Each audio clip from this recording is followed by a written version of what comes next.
Alhamdulillah. Now, after Ismail became older and some things started happening, one of the things, the big thing that happened, was some of the Arabs had come and seen that there was something going on there, and they wanted to know, is there water? And they said, there's water there, and we need water. So as they approached, Hajar let them know they could get water, but they couldn't take over the place. And they agreed. They said, okay, that's cool. So they came, and they started watering their animals there and doing business there, trading there, and so on. Do you know who these people are? These are the people we talked about earlier. Remember the descendants from Sham or Sam. Remember that they had come to Hadramaut and Oman and to these areas down in there, Yemen and so on. And now these are the same people, and they're speaking this dialect called Arabiya. And so it was that Ismail grew up with these people, and he learned to speak Arabic better than they did. He was perfect in his Arabiya. Can you say Arabiya? Arabiya. Arabiya. It has in the beginning of it. Can you say Arabiya? Arabiya. What is what's that letter? Ayn. Ayn. Ayn. But I'm from Texas, and I had to modify this a little bit. You know how? Because I have to learn how to say these letters. And I said, I can't do it. They said, say Ayn. It's in the back of the throat, behind the tongue. And then one day, one of my friends was in Texas with me. He said, oh my God, I discovered here in Texas you have this letter Ayn.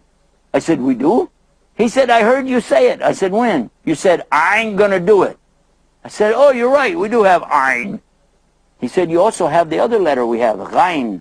I said, we do? He said, yeah, I'm gonna do it. Okay, enough of that. Anyway, Ismail was very good with the language of the Arabiya. He was excellent at it.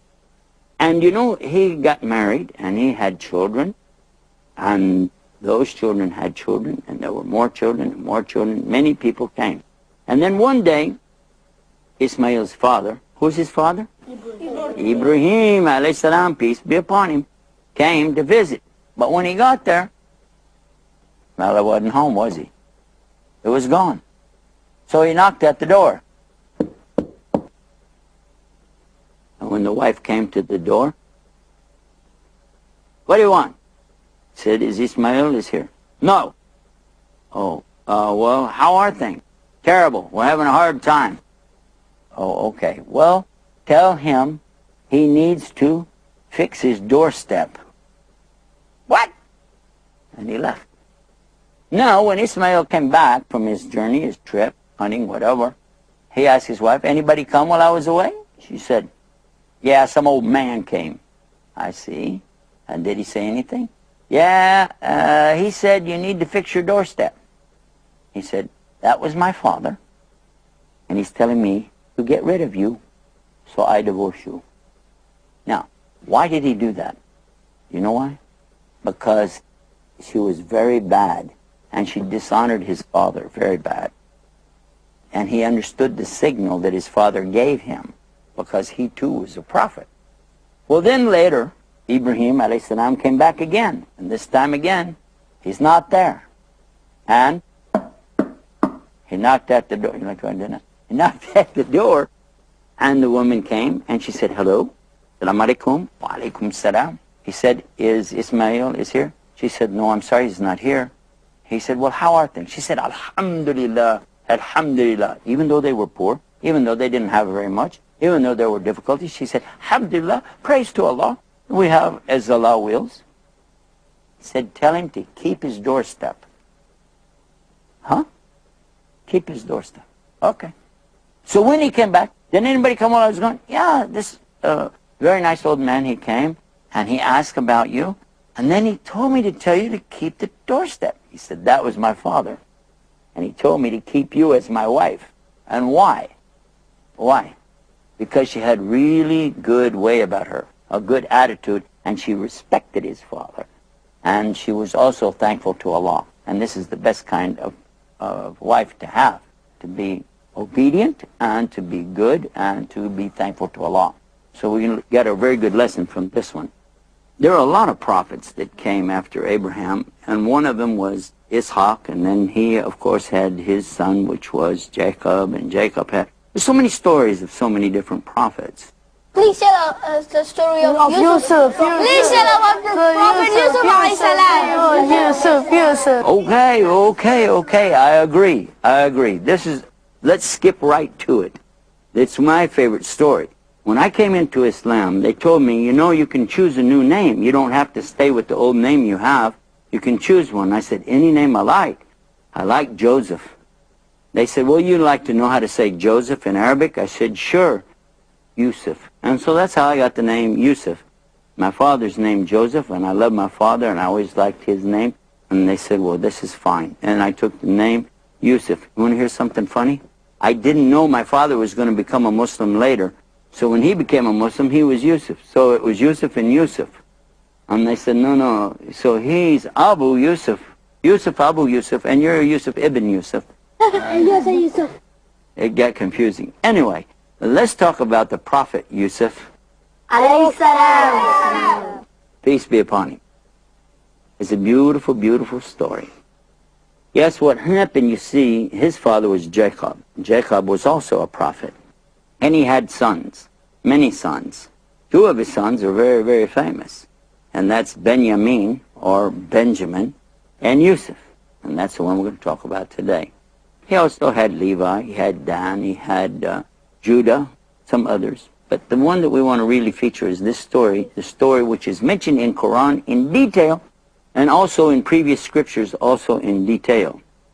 And it starts out something like this. It starts with a dream. You see, Yusuf was very young, and he had a dream. Allah gave him this dream. And when he woke up, it was like the sun everywhere, and he was all excited. And he went to his father, and he said, Father, I've had a dream. So what was your dream? He said, I saw 11 stars, and the sun and the moon all bowing down to me. And by the way, he had 11 brothers. And he said, I saw 11 stars, and the sun and the moon all bowing down to me. Right away his father Jacob, or Yaqub in Arabic, realized this is a prophet. Because one prophet knows another prophet. He said, my son Yusuf is a prophet. And he was very happy. Then he realized, by the way, don't tell your brothers.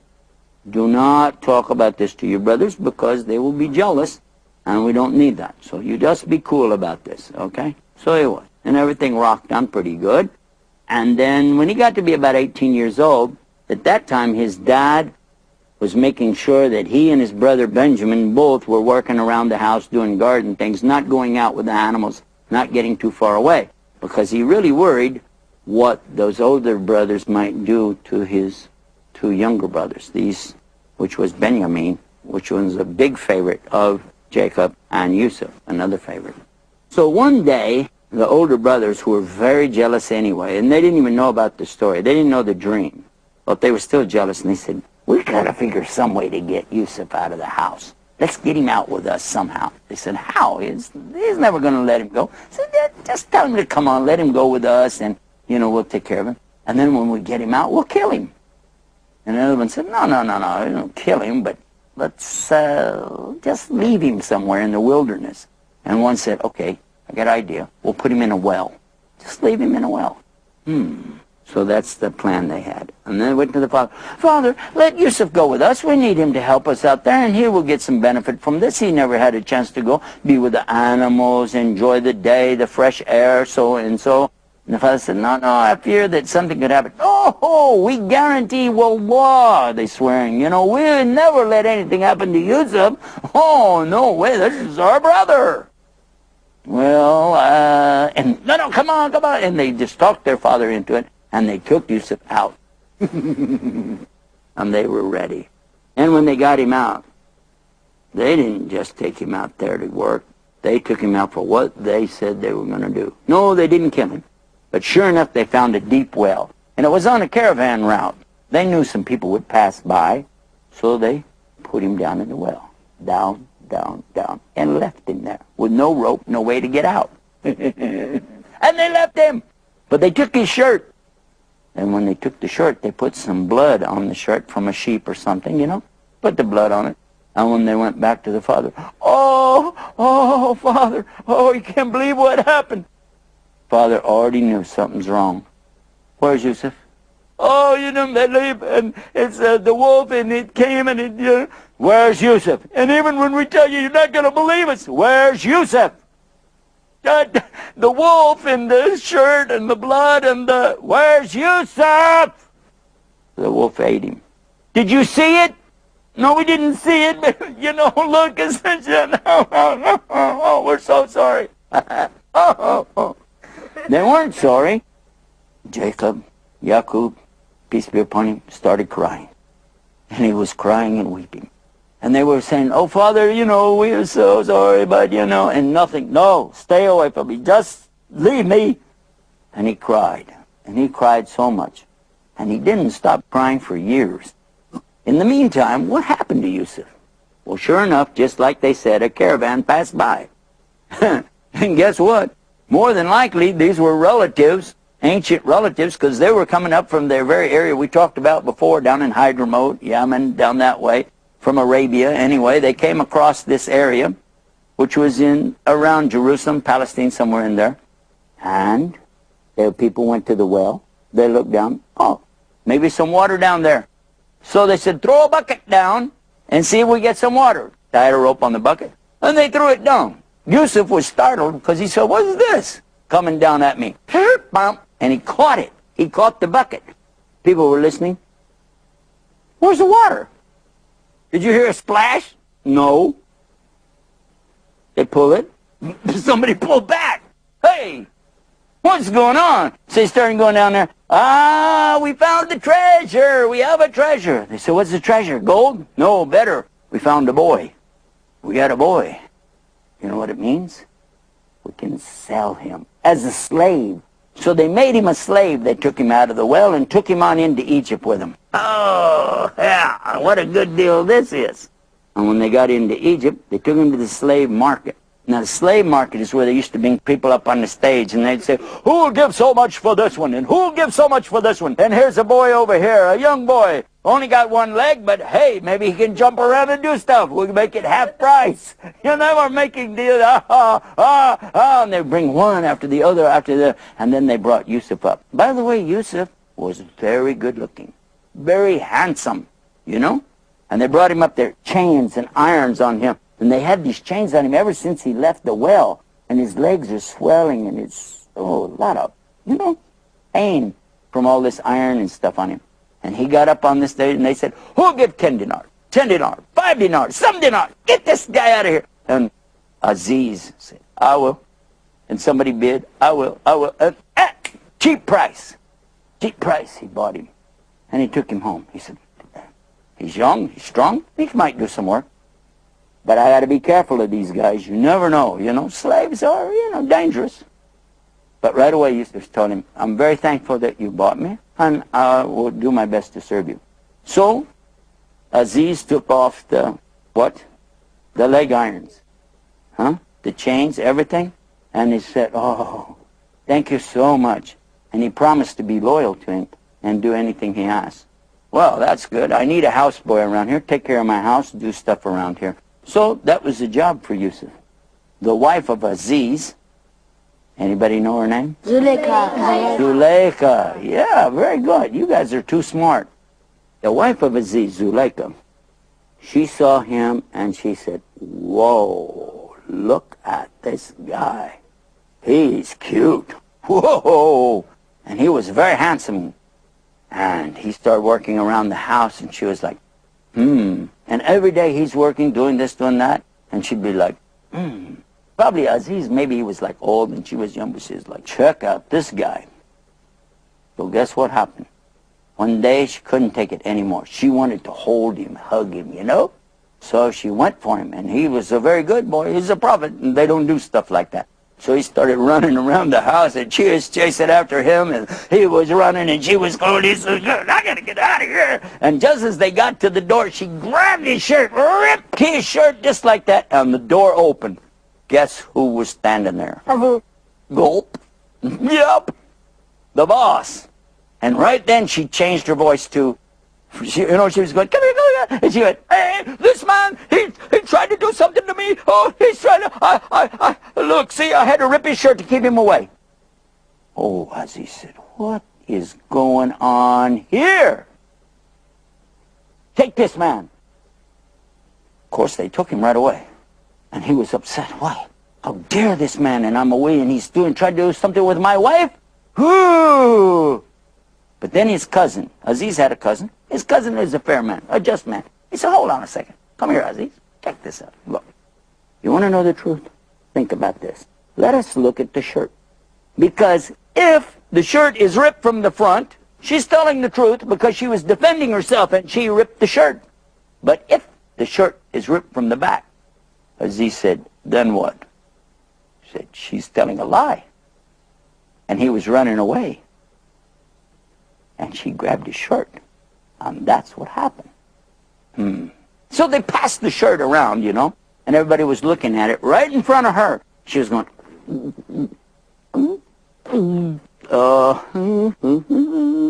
and they said, it's the back. It's the back of the shirt. It's not the front. Aziz was really upset. What is going on? He got Yusuf and he said, listen, we got a problem here. What's up with this? He said, you know, what's the truth? But that night, Zuleika told Aziz, look, you know, this boy is too much for me. I'm sorry, you know, but he's like putting a spell in my brain or something. I don't know what happened, but you know what? We got to save our honor and dignity. And really, you know what? You need to lock him up in prison. Because this story is going to get out all over the place. And people are going to be saying something, you know? And if you don't lock him up, then they're going to say something about me, something about our family. How is it going to look? Yeah, that's a point, he said. I had to make a decision about this. In the meantime, the women of the town heard the story and they were going, oh, Zuleika is a bad girl. She is chasing the boy around the house that works there. And they were making fun and ha ha ha. Zuleika didn't like that. She thought about it. She's pretty sneaky, by the way. I got an idea. So she invited all the ladies to come over for like a tea, you know. Come over, have a spot of tea. Yeah? And everybody came over. And she's going to serve things for them to eat and so and so. And she served fruit and gave each one a very sharp knife to cut the fruit. And she said, now cut the fruit. And just as they're going to cut the fruit, she called Yusuf. Yusuf, come in, please. And when he came in the room, they saw him and they went, oh, and cut their hands. All of them cut their hands because they were not paying attention to the fruit. They went, whoa, ah! No, and she said, see, I told you this guy is like, I don't know, a charm man. He's like, whoa. Very handsome. In fact, people said he had the most beautiful face of any man that ever lived. So Aziz said, much as I hate to do it, in the interest of the preservation of my good name and my stature in the community, it's necessary for me to make the decision to do what? I'm putting Yusuf in prison. Do you know how to say prison in Arabic? Sijin. Sijin. Can you say Sijin? Sijin. Sijin. Yep. They put him in the Sijin. And when he got in the Sijin. But Yusuf believed in Allah. And he was always thankful to Allah. You'll notice how patient he was. When he was thrown into the well, he didn't give up on Allah. When they sold him into slavery and put the chains on him, he didn't give up on Allah. Even when the man bought him, he still was patient. He was being nice, pleasant, and trusting Allah. The lady did this thing, and he still trusts Allah. Even at one point, by the way, whenever she was trying to chase him, you know what he told her? He said, what you're calling me to, what you're calling me to is worse than prison for me. I'd rather go to prison than do what you want to do. And he didn't mind to go to prison because he knows that Allah will be happy with him if he stays away from bad things. And he stayed away from a very bad thing. In the prison, though, and it was a long time, he used to tell people about Allah. He used to tell people there's only one God to worship, and that's it. Well, it's a prison. A couple of guys came to him one day and said, I had a dream last night. The other one said, yeah, me too. He said, oh, really? He said, tell me your dream. He said, well, I had a dream, you know, that some birds made a nest on my head, and they were eating out of my head. What is that? And the other one said, I also had a dream. I said, what was your dream? He said, I saw myself serving like, a cup or something like this for the king. He said, the first dream, this is, by the way, he was a robber, a thief. He said, they're going to execute you. You're going to die, and the birds are going to eat your brains out of your head after you're dead. Ugh. The other one, he said, you're going to be excused, taken out of prison. You're going to be serving the king. He said, really? He said, but now when you go to the king, be sure and tell him about me. Remind him of me, and I'm sitting here. Sure, yeah, right, whatever. Sure enough, they came and they took the one guy, killed him, and the birds ate his brains. The other one, they turned him loose, and sure enough, he was taking care of the king, serving him, doing stuff like this. But he forgot. Some say Shaitan made him forget. But anyway, he forgot all about Yusuf. Until one day, the king himself, he started talking about a dream he had, a dream that kept him awake. And he was frustrated and he was distraught. He was like, oh, I have this dream. Call my magicians, call my advisors, get people in here. I want to tell you about my dream. He said, okay. They came to the king. What's your dream? He said, I don't understand. In my dream there were 7 cows. There were 2 kinds of cows. 7 were very fat, 7 were very skinny. But the 7 skinny ones ate the 7 fat ones. And there were 7 grains, or, like corn or something like this. And there were 7 bad, that 7 ate that. And he said, it's confusing to me. I don't understand it. I need somebody to tell me, and I can't sleep. I keep thinking of the same thing. Well, the magician said, well, I don't know. And he said, well, you're the soothsayer, you're the dream teller, tell me. He said, well, it's, these dreams, maybe you should take an aspirin and go to bed, I don't know. They were all trying to excuse themselves because they didn't really know. They're not prophets. And then the cupbearer, the guy who takes care of the king, said, oh, yeah, when I was in prison, I met this guy who was a prophet or something. Maybe he can tell you. He told me about my dream. He said, who is he? He said, his name is Yusuf. Go get him. Tell him to come here and interpret my dream. But when they went to Yusuf, he said, I'm not going to go.